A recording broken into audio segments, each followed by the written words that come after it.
বন্ধুরা গৌতম গম্ভীর তো চলে গিয়েছে আর তার সাথে তার সঙ্গবঙ্গদের দিয়েও নিয়ে গিয়েছে। তো সেটাই হলো ব্যাপার বন্ধুরা, গৌতম গম্ভীর গিয়েছে তার সাথে মেন্টর যে ৩ জন আর এখানে ফিল্ডিং কোচ, ব্যাটিং কোচ তাদেরকেও নিয়ে কিন্তু গৌতম গম্ভীর গিয়েছে। তো সেই জন্য কিন্তু কলকাতা নাইট রাইডার্সের কিন্তু ৩টে জায়গা কিন্তু এখানে ফাঁকা পড়ে গিয়েছে।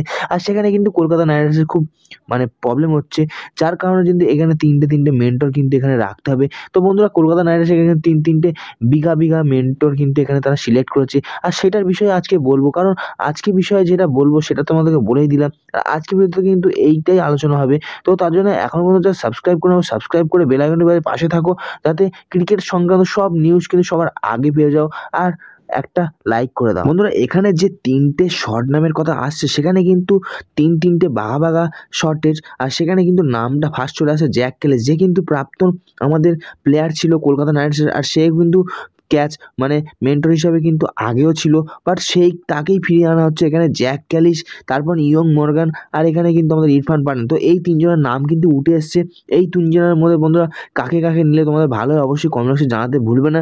আর এখানে কিন্তু জ্যাক ক্যালিসকে মেন্টর হিসেবে অবশ্যই কিন্তু এখানে ঘোষণা করা হবে কিছুদিনের মধ্যেই। আর এখানে তার সাথে আর ইয়ং মর্গান আর ইরফান পাঠান, এই দুজনের মধ্যে যে কোনো একজন কিন্তু এখানে কিন্তু আর একটা সঙ্গবঙ্গ মেন্টর হিসাবে কিন্তু আনবে। তো কলকাতা নাইট রাইডার্স যেটা ঠিক করবে সেটাই ঠিক। তার মধ্যে তোমাদের কি মনে হয় অবশ্যই কিন্তু কমেন্ট বক্সে জানাতে ভুলবে না। আর একটা কথা বলি, জ্যাক ক্যালিস মেন্টর হলে কি ভালো হবে সেটাও তোমরা বলো। তো বন্ধুরা মেন কোচ হিসেবে এখানে কিন্তু জ্যাক ক্যালিসের নাম উঠেই আসছে, সেটা তোমাদের বলে দিলাম। আর এখানে অ্যাসিস্ট্যান্ট কোচ হিসেবে সেটা কিন্তু ইয়ং মর্গানের নামটা উঠে আসছে।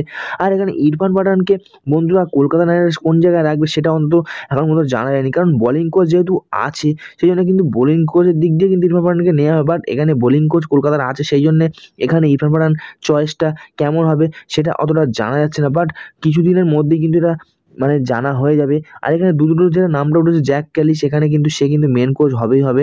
আর এখানে কিন্তু ইয়ং মর্গান সে কিন্তু অ্যাসিস্ট্যান্ট কোচ হিসাবে কিন্তু এখানে থাকছে। তো বন্ধুরা তোমাদের কি চয়েস হতে পারে অবশ্যই কিন্তু কমেন্ট বক্সে জানাতে ভুলবে না।